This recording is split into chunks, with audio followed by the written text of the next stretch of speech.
here is the women's basketball world choosing to reject the attention that is finally coming their way by rejecting Caitlin Clark. The WNBA has really missed out by passing on Caitlin Clark. She's not just any rookie, she's the most exciting thing to happen to the WNBA, NCAA, and women's basketball in general. But here's an intriguing twist. She got left out of the Team USA women's basketball roster. Talk about a major surprise for 2024. Look, let's be honest, most people didn't even know they had women's basketball in the Summer Olympics. Now you have a chance to do this, and you don't take it, so here. In basketball, having top-notch skills and fierce competitiveness can overshadow even the biggest teams worldwide, and Caitlin Clark embodies all of that. So, what could be behind Team USA's decision not to include the Indiana Star rookie? First, let's take a look at Clark's performance in her rookie year with the WNBA. Despite the Indiana Fever's 3-for-29 season, Clark shined individually, averaging 16.8 points, 6.3 assists, and 5.3 rebounds. Her performance and impact are unprecedented for a rookie in the WNBA. So why isn't she on the Team USA roster? Experience can't be the excuse, considering the USA national basketball team's history of selecting rookies. Since women's basketball was added to the Olympics in 1976, at least 2 players under 25 have been included in every Olympic roster. The youngest ever to play for the USA women's team was Nancy Lieberman at 18 in 1976. In the Tokyo Games, the youngest were Asia Wilson and Nafisa Collier, both 24. Additionally, there's a precedent for including the top WNBA draft pick in Olympic years, such as Diana Taurasi in 2004, Candace Parker in 2008, and Breanna Stewart in 2016. The U.S. team didn't include Ndamukadi Agwumaike in the lineup back in 2012, even though she was with Los Angeles and now Seattle. Now, Caitlin Clark finds herself in a similar situation. During her time at Iowa, Clark became the Division I career scoring leader for both men and women, finishing with 3,951 points. She also reached the national championship game in both her junior and senior years. Look, let's be honest, most people didn't even know they had women's basketball in the Summer Olympics. Now you have a chance to do this, and you don't take it, so here. However, selecting Clark would have meant more than just highlighting her story. It would have introduced Olympic viewers and readers, many of whom aren't avid sports fans or haven't seen a women's Olympic basketball game, to the entire U.S. team. If you hadn't seen Breanna Stewart in her previous Olympic appearances, you would have tuned in this summer because of Clark's star power. The same goes for Brittany Griner. If she's healthy, she won't be there, and thus, many fans won't follow, as they usually don't. Imagine the global interest Clark could have generated, with reporters and fans from around the world watching her make stunning plays and signing autographs. Little girls in Europe and Africa might have been just as captivated as those in the USA. It all comes down to USA Basketball, whose mission is to promote, grow, and elevate the game at all levels. Missing out on representing your country in the Olympics is undoubtedly disheartening, and Caitlin Clark likely felt that way when she learned she hadn't made the 12-player roster for the Paris Games. On Sunday, Caitlin Clark and Fever coach Christy Sides addressed the news for the first time since it was announced that the top overall pick didn't make Team USA's final roster for the 2024 Olympics in Paris next month. Clark maintained her usual calm demeanor when reacting to the news, but Sides revealed her star's immediate response. Clark got the call while on the bus and texted Sides to share the news. Sides tried to keep her spirits up, and Clark's reaction was, "Hey coach, they woke a monster," which Sides found impressive. Clark noted that the team's mix of talent and experience, none of the players being younger than 26, was a key factor in her not making the roster. Despite this, Clark expressed enthusiasm for the players who did make the team. She said, "I'm excited for the girls on the team. I know it's the most competitive team in the world, and it could have gone either way, with me being on the team or not. I'll be rooting for them to win gold. Watching the Olympics has always been a dream for me. and this just adds motivation. Hopefully, in 4 years, I can be there. Clark was invited to the most recent training camp in April, which would have been her first chance to work with the senior national team, but she couldn't attend due to the Final Four. Nonetheless, she gave herself a strong chance with a standout rookie season. However, she has faced challenges with the physicality of the game and leads the league in turnovers, averaging 5.6 per game. These issues, along with the talent and experience of the players ahead of her, seem to be the reasons she didn't make the final roster.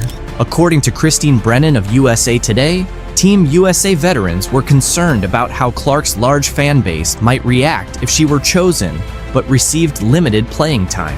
Clark didn't go into details about the decision, but mentioned that USA Basketball called her to deliver the news before it was publicly leaked on social media.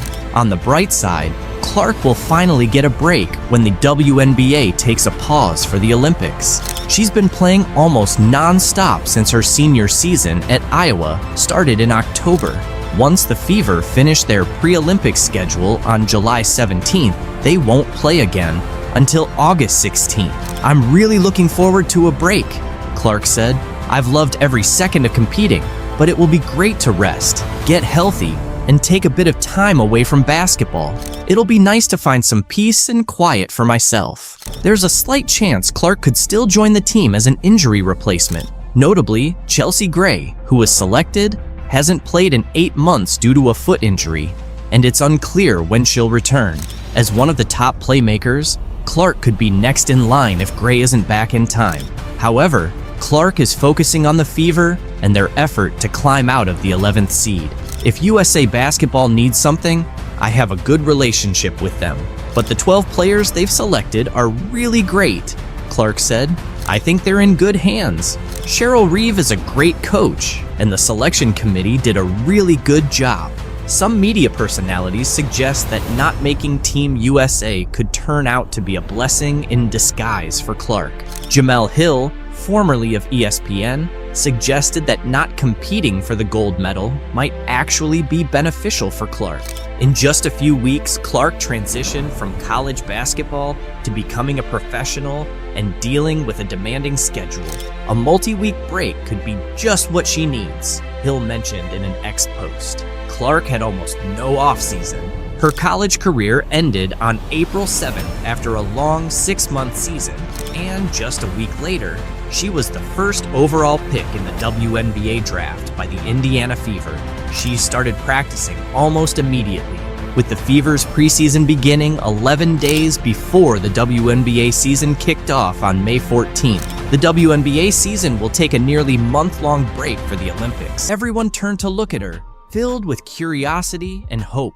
People started comparing her to the legendary Larry Bird, highlighting the high expectations and excitement surrounding Caitlin's game. Back in 1979, Larry Bird joined the Boston Celtics right after his college days at Indiana State. Before he arrived, the Celtics had just endured their worst season ever, finishing with a 23-59 record. But Bird's rookie season sparked a dramatic turnaround, with the Celtics achieving a 61-21 record and clinching the Atlantic Division title. This phenomenon became known as the Larry Bird effect. Could Caitlin Clark bring about a similar change for the Fever as Bird did for the Celtics? Last year, the Fever finished with a 13-27 record, and the year before, they had the worst record in the WNBA at 5-31. The potential for transformation is clear. Just as Bird took the Celtics from their worst season to division champions, Clark has the chance to revitalize the Fever. If she can replicate Bird's impact, she might lead the Fever back to playoff contention, something they haven't seen since Tamika Catching's last season in 2016. That's new to me. I think no matter what is going to happen, there's always going to be expectations and pressure on my shoulders and pressure on this team to be really good, and that's how you want it. That's exactly, we wouldn't want anything else. The excitement was palpable as the Indiana Fever kicked off their 2024 training camp at Gainbridge Fieldhouse. The familiar sounds of sneakers on the court, swishing nets, and teammates communicating filled Salesforce Court as the Fever returned for their first day of on-court action. Most of the team was there, including stars like Caitlin Clark and Aaliyah Boston, ready for an intense 2-day training camp. Head coach Christy Sides and her coaching staff wasted no time putting the players through their paces, evaluating their skills and chemistry. For Clark, this was her first official practice as a professional player, and she didn't disappoint. She showed the same talent and determination that earned her accolades in college, eager to make her mark in the WNBA. Despite the challenges and whirlwind of recent months, Clark was grateful for the opportunity to be back on the court with her teammates. I say I'm a pro by any means, but it's been fun. I think it definitely has a big city feel, but at the same time, like, it feels small and it's easy to get around. I mean, I'm staying mostly in downtown Indianapolis. I'm not driving everywhere yet. As the Fever geared up for their preseason games, Clark felt the pressure and excitement of playing at the professional level. She seemed ready to see what the team could achieve, confident in their abilities. Caitlin Clark is set to make her WNBA debut with the Fever in the 3rd week of May, but she wants to remind everyone that she's human, not a magician. As the top pick in a highly anticipated WNBA draft class, the weight of expectations is heavy, but she's handling it well. She's urged people not to expect miracles right away, emphasizing the importance of giving herself grace as she transitions to the pros. Clark acknowledges that perfection isn't realistic and that there will be challenges. She's not aiming to score 40 points per game from the start. Instead, she plans to learn from her teammates, enjoy the journey, and stay true to herself. The excitement around Caitlin is so strong that even her workout sessions have become viral sensations. During her first Indiana Fever workout on Tuesday, a 15-second clip of her shooting around quickly gained traction online. As the #1 pick in the recent WNBA draft, Clark showed her skills by going a perfect 5 for 5 in the video. This impressive performance follows her remarkable college career, where she became the NCAA's all-time leading scorer with 3,951 points at Iowa. Fever's training camp has captivated fans more than ever. During a scrimmage, Caitlin impressed everyone by dribbling past a male player and nailing a three-pointer. A fan posted a video of the play online, dubbing it, "Caitlin Clark broke his ankle." Due to how she faked out her opponent, teammate Erica Wheeler cheered her on with a playful "bye-bye boy" as the guy tried to keep up and nearly twisted his ankle. Dick's Sporting Goods even chimed in on social media, praising Erica for her support. Erica, who has been playing in the WNBA for 9 years, has been a big fan of Clark's from day one. Despite being a star and the top pick by the Fever from Iowa, Clark is still considered a rookie. Erica noted, "She's one of the best players in the world right now, but she's so humble. She's always asking for advice and trying to improve." Clark understands there's a big difference between college and professional basketball, but she's ready for the challenge. She's excited about the faster pace of the WNBA, saying it suits her style. "The coaches here have been watching me for a while and have some great plays lined up," Clark said. "I feel like I'm in good shape since I just played in the NCAA championship game." She's been keeping busy with basketball and feels confident and ready to make her mark in the WNBA. As Caitlin's fame continues to rise, Indiana is also seeing a boost in new advertising partnerships. The Indiana Fever, influenced by Caitlin Clark's selection, recently signed a major ad deal with Indiana-based pharmaceutical company Eli Lilly. This partnership introduces jersey ads to the WNBA, following a trend seen across various professional sports leagues. Starting this season, Eli Lilly's logo will appear on the left shoulder of Fever jerseys, highlighting the growing collaboration between sports and business in the state. Pacers Sports and Entertainment CEO Rick Fuson expressed excitement about the partnership, emphasizing its potential to bring attention to important issues such as support for female athletes and community health initiatives in Indiana. E-Dub compared Indiana to Hollywood when we talked to her. I know the excitement has kind of followed you for a little while, but I'm curious your spin on that and Indiana in particular. I'll agree with E-Dub there, I guess. I don't know. The excitement surrounding Caitlin Clark is unprecedented, and fans are eager to see her off the court just as much as on it. Fans are gearing up to watch Caitlin Clark make her WNBA debut this Friday, with the Indiana Fever set to take on the Dallas Wings in a preseason game. Despite being an exhibition match, ticket prices have surged, even surpassing those for a crucial NBA playoff game in Clark's new hometown. As of Wednesday afternoon, the cheapest ticket for the Fever vs. Wings game was a whopping $595 on TickPick. Located in Section 209, Row MM at the College Park Center in Arlington, Texas, including all fees. These prices are comparable to many regular season NBA tickets, and notably higher than the entry price for Thursday night's Pacers-Bucks NBA playoff game at Gainbridge Fieldhouse in Indianapolis, which stood at $36 for the cheapest ticket on TickPick. The high ticket prices for the Fever Wings game can be attributed to the limited seating capacity at the College Park Center, which can only accommodate around 7,000 spectators. This situation has prompted several WNBA teams to upgrade their arena arrangements in anticipation of matches against the Indiana Fever. The Fever, in turn, hosted all their games that season at Gainbridge Fieldhouse after previously playing at the smaller Indiana Farmers Coliseum.